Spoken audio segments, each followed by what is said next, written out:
Hi, ഞാൻ മാളു വിനീഷ് ഗുരുവായൂർ. അതെ, ഒരു കാര്യം ചോദിച്ചോട്ടെ. നിങ്ങൾ മരണപ്പെടുമ്പോൾ നിങ്ങൾക്ക് ഇഷ്ടമുള്ള ഒരാളെ കൂടെ കൂട്ടാൻ പറഞ്ഞാൽ ആരെ കൂട്ടും? ഓക്കെ, നിങ്ങളിപ്പോൾ കല്യാണം കഴിച്ച ഒരു വ്യക്തിയാണെങ്കിലേ നിങ്ങൾക്ക് ഒരാളെ കൂടി സ്വീകരിക്കാമെന്ന് പറഞ്ഞാൽ ആരെ സ്വീകരിക്കും? ഇങ്ങനെ ഉത്തരം പറയാൻ പറ്റാത്ത ചോദ്യം ചോദിക്കുന്ന രണ്ട് ടീംസ് ഉള്ളൂ. ഒന്ന് ഇൻസ്റ്റാഗ്രാമിലെ ട്രോൾസും മറ്റേത് നമ്മളെ പെരട്ട കൂട്ടുകാരും. എൻ്റെ അറിവിലെ ഈ സൗഹൃദം എന്ന് പറഞ്ഞാൽ രണ്ട് ടൈപ്പാണ്. ഒന്ന് സീസൺ വഴിയും ഒന്ന് റീസൺ വഴിയും. ഈ സീസൺ വഴി എന്ന് പറഞ്ഞാൽ എടീ 1000 രൂപ എടുക്കണ്ട, തിങ്കളാഴ്ച തരാം. അഥവാ നമ്മൾ പുള്ളിക്കെങ്ങാനും പൈസ കൊടുത്താ ആറ്റുകാൽ രാമകൃഷ്ണൻ കബഡി നടത്തിയ പോലും പിന്നെ ആ പുള്ളിനെ കാണാൻ പറ്റില്ല. അടുത്ത സീസണിൽ നോക്കിയാൽ മതി. ഈ റീസൺ കാരണം നമ്മളായിട്ട് വിശ്വാസം വീട്ടുകാർക്ക് നമ്മളെ ഏതെങ്കിലും പെരട്ട കൂട്ടുകാരായിരിക്കും. അവളുടെ പേര് പറഞ്ഞ് മാത്രം വീട്ടിൽ നിന്ന് പുറത്തേക്ക് ഇറങ്ങേണ്ട ഒരു അവസ്ഥ ഉണ്ട്. എല്ലാവരും ടി വി കാണുന്ന ആൾക്കാരല്ലേ. നമ്മൾ ഈ പരസ്യത്തിൽ കണ്ടിട്ടില്ലേ പേസ്റ്റിൽ ഉപ്പുണ്ടോന്ന്? അതൊക്കെ ഇപ്പോ സൗഹൃദത്തിൽ പ്രണയം ഉണ്ടോന്ന് ചോദിക്കേണ്ട കാര്യമുണ്ട്. ഇപ്പൊ ഇവിടെ ആരിപ്പോ വയസ്സായിട്ടുള്ളത്? താത്തനെ പിന്നെ കുട്ടൂല. അപ്പൊ ഈ വയസ്സായിട്ടില്ലാത്ത കാരണം ഞാൻ എൻ്റെ അച്ചാച്ചൻ്റെ ഒരു കാലഘട്ടത്തെ പറയാം. അന്നൊക്കെ ആദ്യം പ്രണയം പിന്നെ സൗഹൃദം. കേട്ടിട്ടില്ലേ? ചേട്ടാ ഇനി നമുക്കിനി അങ്ങനൊന്നും വേണ്ട കേട്ടോ, ഇനി നമുക്ക് ഫ്രണ്ട്സ് ആവാം. അതൊക്കെ ഇപ്പൊ ആദ്യം സൗഹൃദം പിന്നെ പ്രണയം പിന്നെ ബ്രേക്കപ്പ്. അഥവാ കാർഡ് ഇട്ടങ്ങാനും സ്ക്രാച്ച് ചെയ്താ ഒരു ഓപ്ഷനും കൂടി ഉണ്ട്, Google Pay option. Better luck next time. നമ്മുടെ സൗഹൃദത്തിലെ ഏറ്റവും വലിയ പങ്ക് നമ്മൾ വീട്ടുകാർക്കുണ്ട്. സാധാരണ വല്ല കൊള്ളിക്കൊമ്പൊക്കെ എടുത്തിട്ട് നമ്മള് കാക്ക കോഴി മാങ്ങ ഇതിനൊക്കെ അറിയാം. പക്ഷെ എൻ്റെ വീട്ടിൽ എൻ്റെ അമ്മ അറിയുന്നത് എൻ്റെ അനിയൻ്റെ കൂട്ടുകാരിയാണ്. എന്താ പറയാ, നമ്മളെ ഈ കയ്യും കാലും മുളച്ചവെന്നൊക്കെ പറയില്ലേ, എന്തിനാ കൈയും കാലം കുരുത്തം കെട്ടവന് കൈയും കാലം മുളച്ചവെന്നൊക്കെ പറയില്ലേ, അങ്ങനെയാണ് അവരെങ്കിലും എൻ്റെ അമ്മയ്ക്ക് കാക്കയ്ക്ക് തൻകുഞ്ഞ് പൊൻകുഞ്ഞ് എന്നുള്ള തത്വം പിടിച്ചിരിക്കുകയാണ്. ഇത് കേൾക്കുമ്പോൾ നിങ്ങൾ വിചാരിക്കും എനിക്ക് കൂട്ടുകാരൊന്നും ഇല്ലേന്ന്. ഉണ്ട്. നമ്മളെ കൂട്ടത്തിൽ ഉണ്ടാവും ഏതെങ്കിലും ഒരു വെറൈറ്റി സ്വഭാവമുള്ള ഒരു പീസ്. ഞാൻ പഠിക്കുന്ന കാലത്ത് ഈ സാഹിത്യത്തിൽ മാത്രം സംസാരിക്കുന്ന ഒരു കൂട്ടുകാരി എനിക്കുണ്ട്. അന്ന് അവളെ ലവറിനെ വിളിച്ചു പറഞ്ഞു, എടാ നിന്റെ സ്നേഹം എൻ്റെ വയറ്റിലുണ്ടെന്ന്. അന്ന് ഫോൺ എടുത്തത് അവൻ്റെ അച്ഛനായിരുന്നു. അടിപിടി തൊഴിൽ എന്ന് പറഞ്ഞ സകലമാന കാര്യവും കഴിഞ്ഞ് ലാസ്റ്റ് അറിഞ്ഞത് എന്താ, അവൻ സ്നേഹത്തോടെ കൊടുത്ത ഡയറി മിൽക്ക് തിന്നത് സാഹിത്യപരമായി പറഞ്ഞതാണിത്. ഞാൻ വിചാരിച്ചു അവൾക്ക് ഒരുപാട് മാറ്റേണ്ട വർഷങ്ങളായില്ലേ. കഴിഞ്ഞ ദിവസം അവള് പറയാണ്, എടി ടിക്കറ്റ് എടുക്കാതെ ട്രെയിൻ കയറിയതിന് ഫൈൻ അടിച്ച TTR ലൈൻ അടിച്ച വ്യക്തിയാണ് ഇവള്. ഇപ്പൊ ഒരാഴ്ചയായിട്ട് കൃഷ്ണകുടിയിലെ പ്രണയകാലത്ത് എന്ന് പറഞ്ഞ സിനിമ കണ്ടുകൊണ്ടിരിക്കുകയാണ്. അപ്പൊ നിങ്ങൾ വിചാരിക്കും അത് സിൻസിയറാന്ന്. ഒരിക്കലില്ല, അവളത് കണ്ടിന്യൂ കൊണ്ടൊന്നും തോന്നുന്നില്ല. കാരണം പുള്ളിക്കാരി ഗൂഗിൾ പേ ഓപ്ഷൻ തിരഞ്ഞെടുക്കുന്ന ആളാണ്. Better like next time.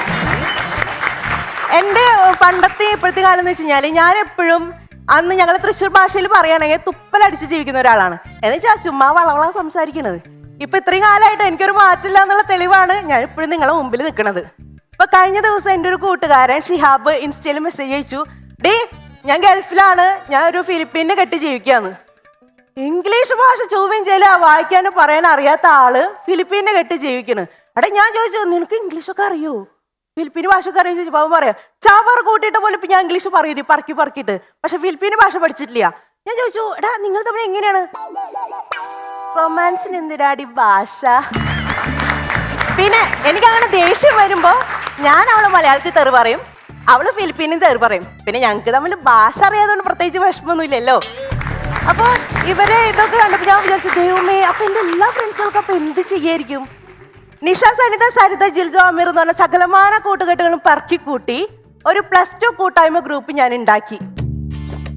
ആദ്യമൊക്കെ അതിലെ സുഖവിവരം കാര്യങ്ങളൊക്കെ ആയിരുന്നു. പിന്നീട് അത് പറക്കുന്ന പ്രാവിന്റെ ഗുഡ് മോർണിംഗ് ആയി. പിന്നീട് അത് കൂട്ടിലടച്ചിട്ടുള്ള തത്തയുടെ ഗുഡ് നൈറ്റ് ആയി. ഇപ്പൊ ഒരു ഡൊണേഷൻ ഗ്രൂപ്പായിട്ടാണ് പോയിക്കൊണ്ടിരിക്കുന്നത്. കഴിഞ്ഞ വർഷം ആ ഗ്രൂപ്പില് ഞങ്ങളുടെ ഒരു കൂട്ടുകാരി മെസ്സേജ് അയച്ചു, ഡി എൻ്റെ 4ാമത്തെ പ്രസവമാണ്, എൻ്റെ ഭർത്താവിന് ജോലിയൊന്നുമില്ല, ഞങ്ങളെ സഹായിക്കണം എന്ന്. നമ്മളെ കൂട്ടുകാരിയാണേ, ചേട്ടൻ സഹായിക്കണ്ടേ? അപ്പൊ ഞങ്ങളെല്ലാം പൈസ പിടിപ്പിച്ചു, സഹായിച്ചു. ആ പുള്ളിക്കാരി ഈ വർഷം പറയാണ്, എടി എൻ്റെ 5ാമത്തെ പ്രസവമാണ്, എൻ്റെ ഭർത്താവിന് ഒരു പണിയില്ല, നിങ്ങൾ എന്നെ സഹായിക്കണം എന്ന്. ഇതിന് മറുപടി പലതും പറയാണ്ട്, പക്ഷെ ആ ഗ്രൂപ്പിൽ നിന്ന് ലെഫ്റ്റ് അടിക്കാനുള്ള ഓപ്ഷൻ അല്ലാണ്ട് വേറെ ഒന്നുമില്ല. അതോടുകൂടി ഞാൻ ആ സൗഹൃദം അവിടെ നിർത്തി. പിന്നെ എൻ്റെ ആകളൊരു പ്രതീക്ഷ പുന്നയൂർ ഗ്രാമപഞ്ചായത്തിലെ 9ാം വാർഡ് കുടുംബശ്രീ പ്രതീക്ഷ കുടുംബശ്രീ ചേച്ചിമാരായിരുന്നു. ഞങ്ങളുടെ വീട്ടിലാണ് ഈ ഞായറാഴ്ച ഈ കുടുംബശ്രീ വയ്ക്കുന്നത്.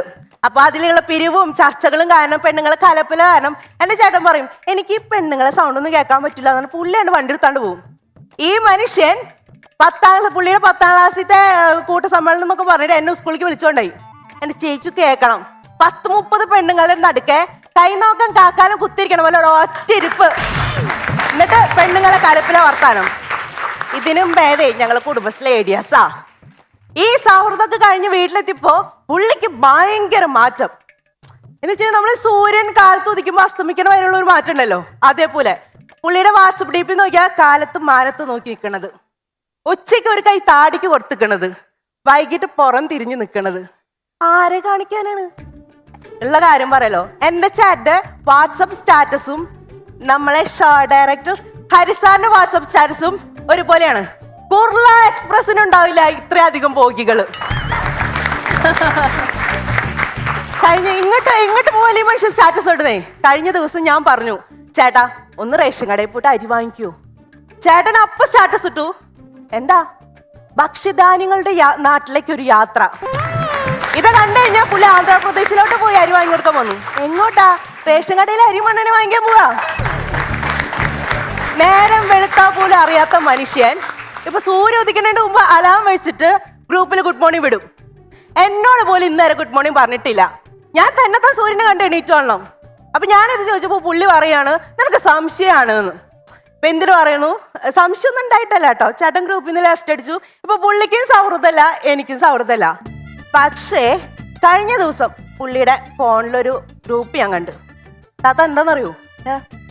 Once open time season 4 girls only. ഞാൻ ചോദിച്ചു ഇതേവിടുന്ന് ഈ ഗ്രൂപ്പ്? അപ്പൊ പറയാ എനിക്കും സൗഹൃദമല്ല നിനക്കൂല, എന്നാ പിന്നെ അവിടെയുള്ള പിള്ളേരെങ്കിലും കൂട്ടിയിട്ട് നമുക്കൊന്ന് സൗഹൃദത്തിലായാലാ. പിന്നെ എന്തിന്? അല്ല, കണ്ടന്റ് ഡിസ്കഷൻ.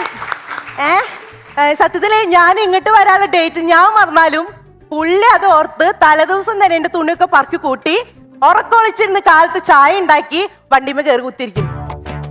എനിക്ക് കുളിച്ച് വണ്ടിമ കയറിയിരുന്നാ മതി. പുള്ളിക്ക് ഇങ്ങോട്ട് വരുമ്പോ എന്തോ ലേഡീസ് ഹോസ്റ്റലിലേക്ക് നുഴഞ്ഞു കയറുന്ന ഒരു ഫീലാ.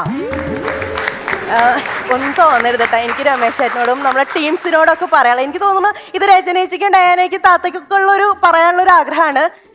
എന്തായാലും ആണുങ്ങൾക്ക് പെണ്ണുങ്ങൾ സൗഹൃദം വേണം, പെണ്ണുങ്ങൾക്ക് ആണുങ്ങളും സൗഹൃദം വേണം.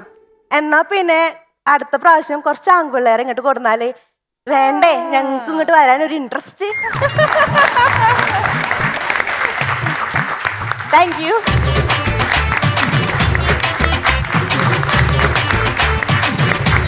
Once upon a time season 4ന്റെ ഏറ്റവും പുതിയ എപ്പിസോഡുകൾ മറക്കാതെ ഓൺലൈനിൽ കാണാൻ നിങ്ങൾ സബ്സ്ക്രൈബ് ചെയ്യുക.